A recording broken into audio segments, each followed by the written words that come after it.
বছরটা কেমন যাবে তার ইঙ্গিত নাকি বছরের শুরুতেই মেলে।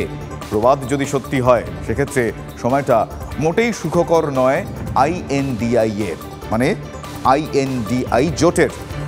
আসন সমঝোতা নিয়ে ডামাডোল, তৃণমূল কংগ্রেসের ডেডলাইন পেরিয়ে যাওয়া, এই একের পর এক গাঁট কিন্তু রয়েছে।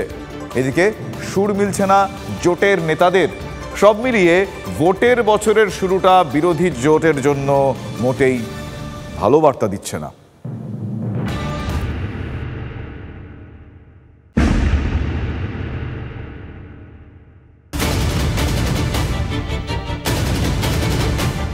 চব্বিশের ভোটে আসন সমঝোতার প্রশ্নে কি এক সুরে বাজবে বিজেপি বিরোধী জোট?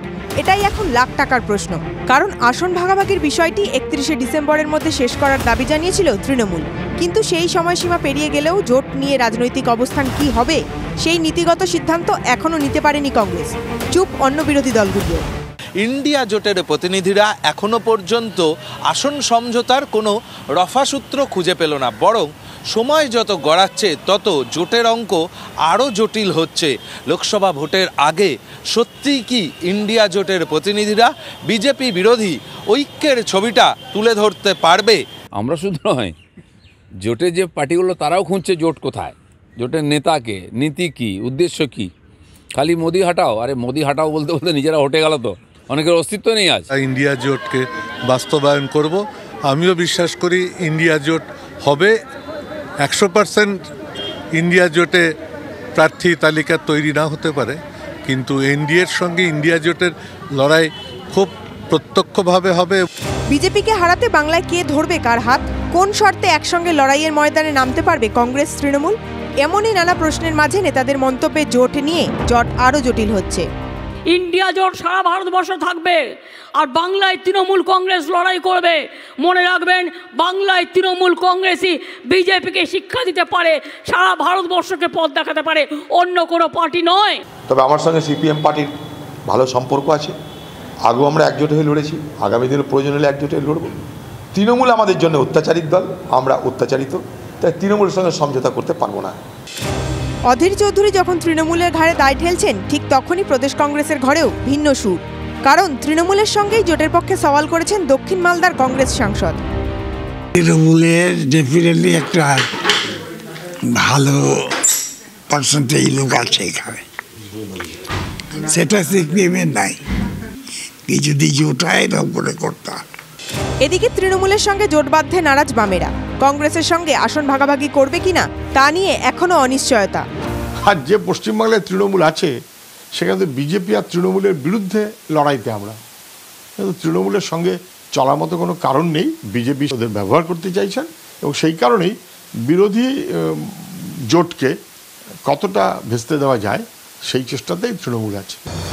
শুধু বাংলাই নয়, কেরল, মহারাষ্ট্র, দিল্লি, পাঞ্জাবের মতো রাজ্যগুলিতে কংগ্রেস এবং ইন্ডিয়া জোটের অন্যান্য দলগুলির মধ্যে আসন ভাগাভাগি কিভাবে হবে তা এখনও স্থির হয়নি। সূত্রের খবর, ইন্ডিয়া জোটের বৈঠকের পর আম আদমি পার্টি ও সমাজবাদী পার্টির সঙ্গে আসন ভাগাভাগি নিয়ে কংগ্রেসের আলোচনা এগোয়নি। এর মধ্যেই মায়াবতীর দল বসপার পক্ষ থেকে ইন্ডিয়া জোটে সামিল হওয়ার আগ্রহ দেখানো হয়েছে। মায়াবতী বিরোধী বৃত্তে সক্রিয় হলে অখিলেশ থাকবে কিনা তা নিয়ে রয়েছে চূড়ান্ত অনিশ্চয়তা। জোটের বৈঠকে মমতা বন্দ্যোপাধ্যায় প্রধানমন্ত্রী পদপ্রার্থী হিসেবে মল্লিকার্জুন খড়গের নাম প্রস্তাব করায় নীতিশ কুমার শরদ পাওয়াররা অসন্তুষ্ট। ফলে সময় যত এগোচ্ছে ততই বিরোধী জোট নিয়ে রাজ্যে রাজ্যে ঘোট পাকছে। চূড়ান্ত অনিশ্চয়তা নিয়ে ভোট বছর 24-এ পা ইন্ডিয়া জোটে। জ্যোতির্ময় কর্মকার, প্রদীপ্ত কান্তি ঘোষের রিপোর্ট, TV9 বাংলা। এত রাজনৈতিক কচকচানির মধ্যেও নতুন বছরের প্রথম দিনে নতুন মিশন ইসরোর। সৌরজগতের এক্সরের মতিগতি বুঝতে এই অভিযান ইসরোর। শ্রীহরিকোটা থেকে এক্সপোস্যাট উপগ্রহ মহাকাশে পাড়ি PSLV রকেটের। আর এই ধরনের এক্সরে পোলারিমিটার উপগ্রহ এই প্রথম ইসরো পাঠালো। পোলারিমিটার উপগ্রহ পাঠানোর ক্ষেত্রে নাসার পর দ্বিতীয় স্থানে রয়েছে ইসরো। উপগ্রহে রয়েছে পোলিক্স ও এক্সপেক্ট নামে দুই যন্ত্র।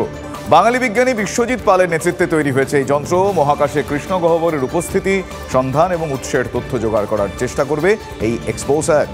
এছাড়া মহাকাশে 50টিরও বেশি উজ্জ্বলতম শক্তির উৎসকে পর্যবেক্ষণ করার কথা রয়েছে এক্সপোস্যাটের। ইসরোর মুকুটে একের পর এক সাফল্যের পালক যুক্ত হচ্ছে। কৃষ্ণ গহ্বর খুঁজতে মহাকাশে পাড়ি দিল ভারতের কৃত্রিম উপগ্রহ। সে দেশের মাটিতেই আবার ডাইনি অপবাদে একঘরে হওয়ার মতন ঘটনাও ঘটছে। ডাইনি অপবাদে আদিবাসী মহিলা এবং তার পরিবারকে একঘরে করে দেওয়ার অভিযোগ উঠছে। ভাবুন একবার, 2 বছর একঘরে ওই পরিবার। অভিযোগ 50,000 টাকা জরিমানা দাবি করেন গ্রামের মোড়লরা।